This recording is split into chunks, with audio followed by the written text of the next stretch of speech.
What's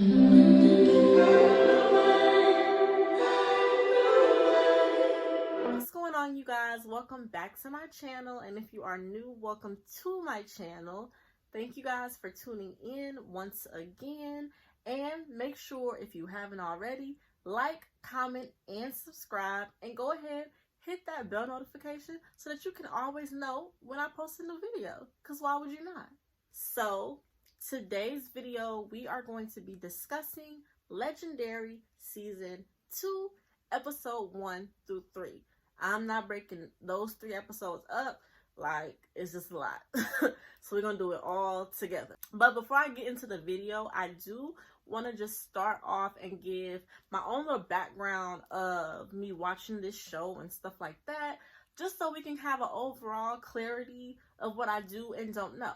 I learned about ballroom really through RuPaul's Drag Race. I've been watching since season 1, and so I can't really remember for certain, but there was either a saying that was used or it was just mentioned on the show about Paris is burning. So when they talked about this or whatever might have happened, I ended up watching Paris is Burning, and from there I just started to, watch more YouTube videos, maybe Google stuff here and there.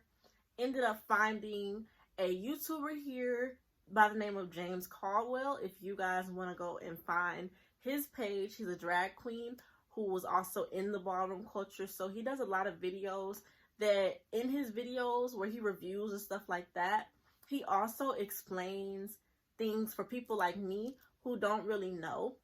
So, check him out as well.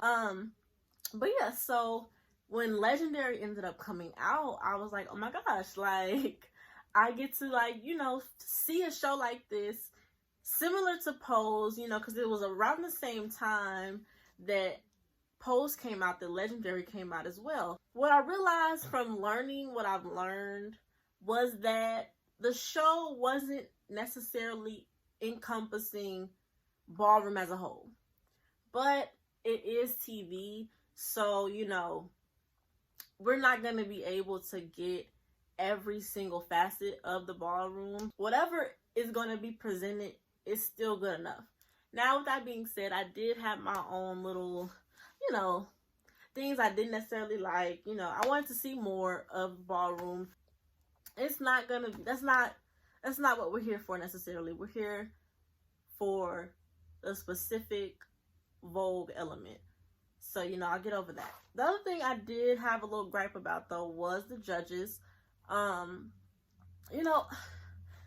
just felt like there should have been more representation of people from ballroom, but I also understood that, you needed some type of names to get this show out there, and having like a name like Megan Thee Stallion on the panel is going to bring in, a whole different audience to the show. So, I understood that still. I still kind of feel a type of way, because I just feel like sometimes when it comes to the critiques, it's like you don't even know. So it's like, but whatever. And my only other thing was last season, I didn't like the way that they almost made it like it was 2 hosts. Deshaun is the MC of the show. He should be the only host, but they kept making it to where like Jamila was a host too, and it's like, we don't need 2 MCs. Like, I'm pretty sure that he can handle it on his own. We don't need 2 people doing it, but whatever. I will say that season 2, it does seem like they kind of took that away and just mainly focused on Deshaun MCing the show. So, thank you guys for that. But okay, so yeah, let's really get into it now. So we're on episode 1. They split the houses up. There's 10 houses. They split it up to 5 in episode 1 and 5 in episode 2. So each house between episode 1 and 2 will do a grand march presenting who their house is and what their house is about. And they'll also be including the 5 elements of Vogue. I got my notes here. Bear with me, because I had to write this stuff down. Like, it's a lot. So the first house that we meet is the house of Nina Orici. And so the father's name, I believe, is Omari. Also, just want to make this clear. I'm still figuring out names. Trying to get the names. They just ain't. But yeah, so they're a nice looking family. They're fairly new to the ballroom, I guess. Not to the ballroom, but as a family, they're new. So, they kind of, I guess I would feel like they kind of have something to prove. Because it's going to be some big names coming up. So I feel like they're going to kind of get that underdog type of edit during the show. So we'll see. We'll see what happens with the House of Orichi. But as far as their performance goes, listen, you guys, new house or not, they did really good. I thought it was really clean. Oh my gosh. Remy with the orange hair eating the girls up. Okay, when they were in the middle and they was doing a windmill with the hair and just all that kind of stuff, like, ate it up, like, just killed it. Like, it was really good. With Gillette, I really love Gillette's walk. Like, just did a really good job, like, just come on through. You got it. But they were really clean. They were put together, and I feel like they set a good tone as the first house for us to see, because it could have went any other way. Now, the judges will score each house from 1 to 10. So their total score ended up being a 36. And I went ahead and did my own scores. I gave them an 8. I thought they did a good job. It was an 8. The next house we had come out was the house of Balenciaga. So I was familiar with this house, especially with the mother Shannon. I have watched a couple of balls where she was in the face category. So I was very familiar with her. I was excited to see what this house would bring. And I was also excited to see Honey. Not only was Honey on the last season as a villain, but Honey, if you've just seen videos or just been on Instagram or anything, like, Honey is like cold. Like, it's no words to explain Honey. Like, it's just like Honey just has that it, so it was really good to see Honey on this season. I really as I was watching it, I had chills. I thought they were really good. Like I was like, oh my gosh. I don't know if it's because I've looked at them before that I was just like, oh my gosh, like, I love them, but I really did. But, child, then Shannon takes a tumble.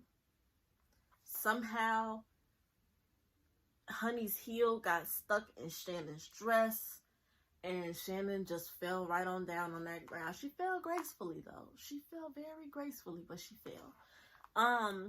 But you know what? I still enjoyed it, so I gave it a 10. I gave it a 10, okay? And so their total score for the night ended up being a 39. I thought that was fair. I thought the judging was fair for them. They did a good job. All right, so the next house was the House of Luxe. I did not catch the father's name. Hopefully, I will have it later. It might be in my episode 3 notes, but I don't have it here. But they were the newest house. So they were even newer than the House of Orichi. Baby, listen, let me tell you something. When I first saw Becky, I was like, I love Becky. Becky is the moment. Like, it's Becky. So I was excited to see Becky. Like, and so when Becky got out there, I was pleased. Now, what I will say is that while I was watching them, one of their members, I can't think of his name either, but had broke his hand in rehearsal, so he could no longer compete with the family. I was worried about this family going out there because I felt like they were going to be affected by that loss. Not just because of having to figure out how to fix everything, but because of the mental part of it. And honestly, I think that I was right. They did okay, but you could just tell that it was a little disjointed. They were in their head. You could just tell. And they just, they were going through some stuff. I ended up scoring them with a 7.5. And amongst the judges, their total was a 32. So at this point, they are in the bottom so far. And will possibly have to battle to stay in the competition. So the next house is the house of Chanel. So I'm a little familiar with their house. It's a legendary house, right? But so they've been around for 5 decades. That's the first thing they came in letting us know. 5 decades. And in the competition that they brought for the house, they have 3 legends with them. I really liked Cookie's personality. I really wanted to see more of them. And so, they had a big reputation to live up to coming onto this show. Like, you done already let us know that y'all got three legends with y'all. And y'all been around for a long time. And if you don't know, now you know. But if you do know, then you really got high expectations, like what y'all about to give. So when it came out there, they did not do what you thought they were going to do. It was very sloppy. It was very sloppy, and I was just like, dang, because I wanted to see more. I wanted to see, it's a lot of younger people that come on, and so when you have the older generations coming on the show representing, you want to see them do good. I think that's just a thing. You want to see that older generation that comes into a competition do good, and when they don't, it's just like no. And one thing that is true is that they probably should have brought some of their younger house members onto the show instead. Law made a comment and he was like, it's a mess. And I mean, it was. I feel like all the critiques were valid. Like, everybody's critique and judgment was spot on. I gave it a 6, and their total from the judges was a 22. I thought it was fair. So at this point now, we have the house of Chanel and the house of Luxe in the bottom 2. We have one more house left to come out, and this is the house of Mugler. All right, so I was excited about this house because I've heard about them too. And, they got a lot of nice faces in their house. And whether those faces are still in their house or not, I enjoy this house. I do. But, okay, so getting into it. First of all, Arturo, I think he really gives me good energy of being a house father. Like, I really enjoyed seeing him. And I feel like his kids really care about him. And also, oh my gosh, Diego, he opened up about the fact that he had lost his mother, and I was just like, my heart was like, oh my God, I love Diego. I want to hug Diego, and I'm rooting for Diego.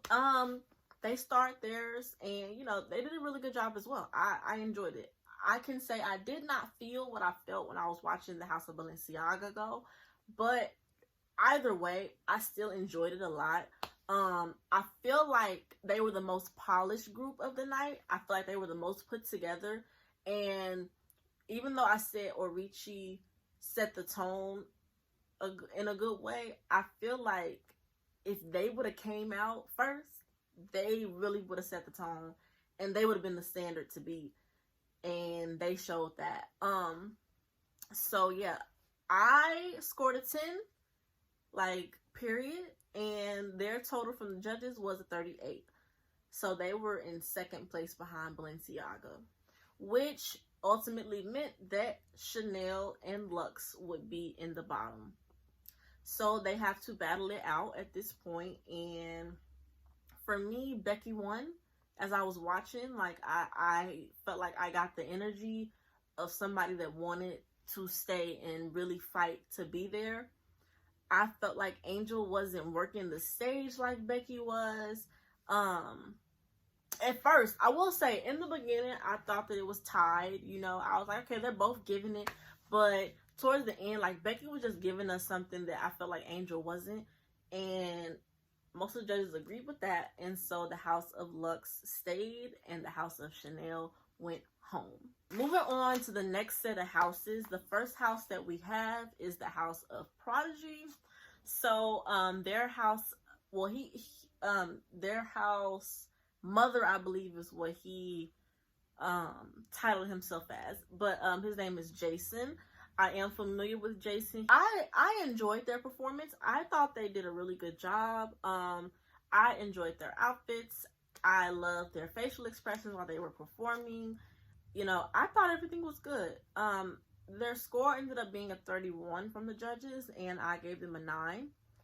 But I thought they were good. I wanted to see more of this house after they performed. The next house to come out was the house of Milan.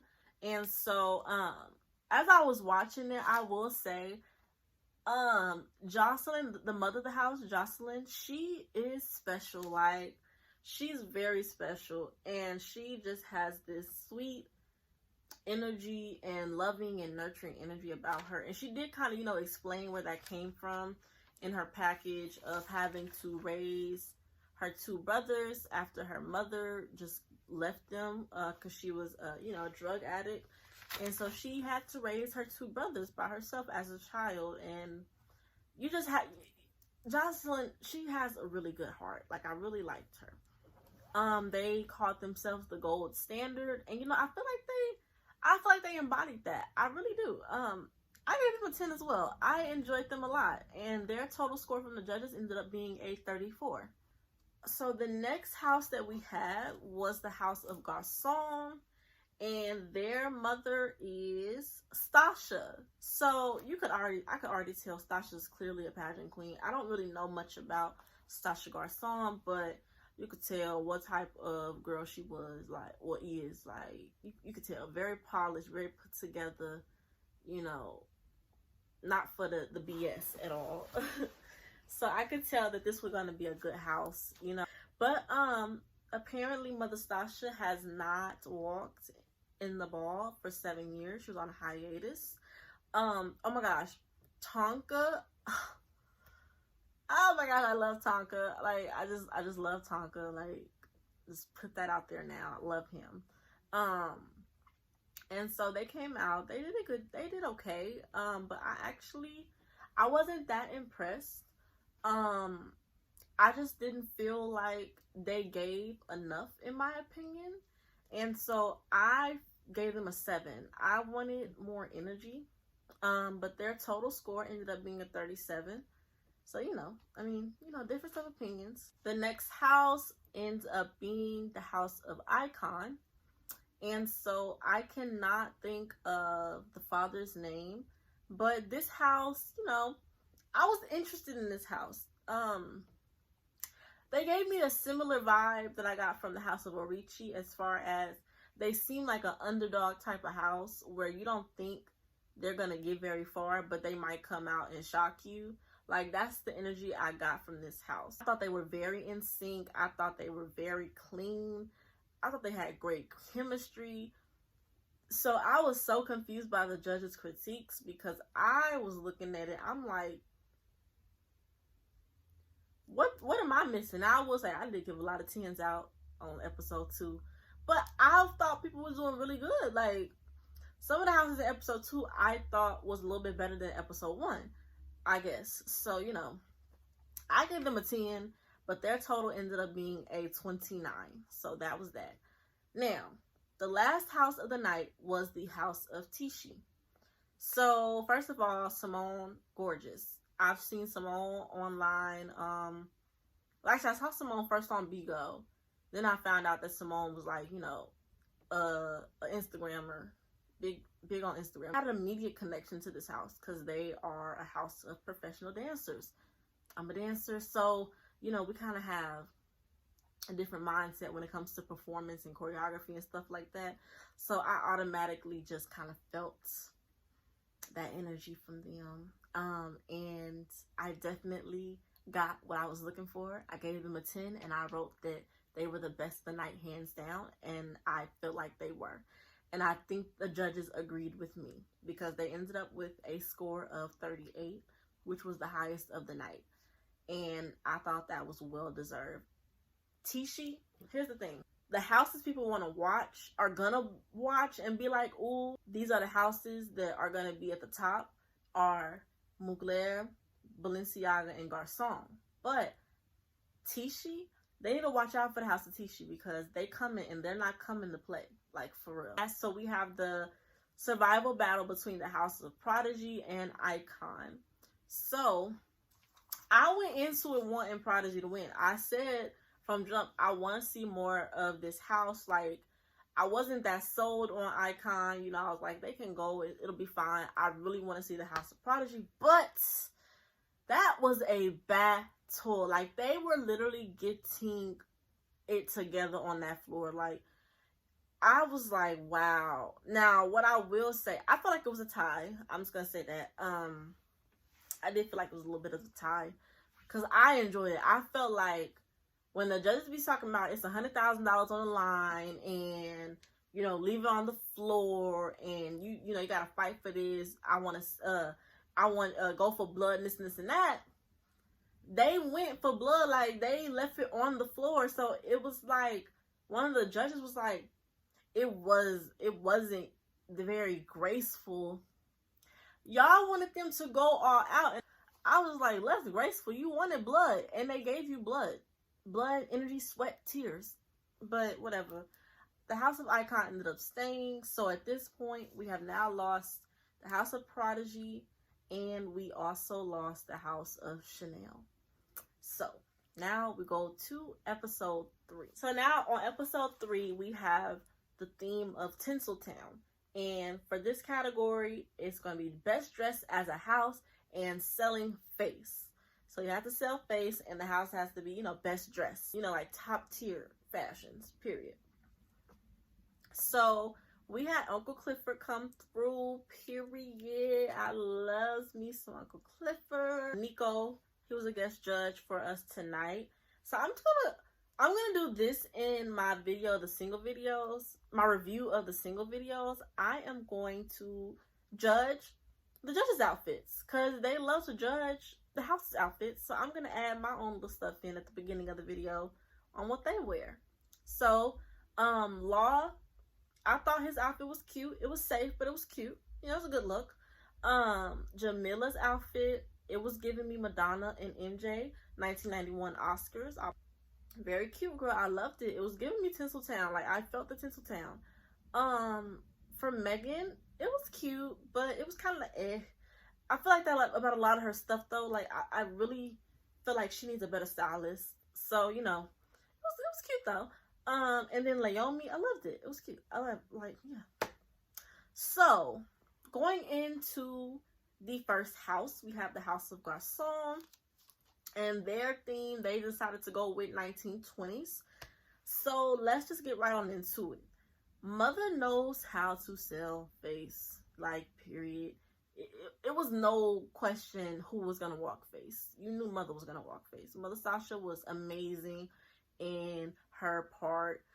I love the opening of their set with one of them was in the mirror. I'm not sure what their name is, but they were in the mirror and it was definitely giving Josephine Baker, like, very much so. And I love Josephine Baker, so I love that nod. But yeah, I thought it was great. They did a good job and I gave them a 10.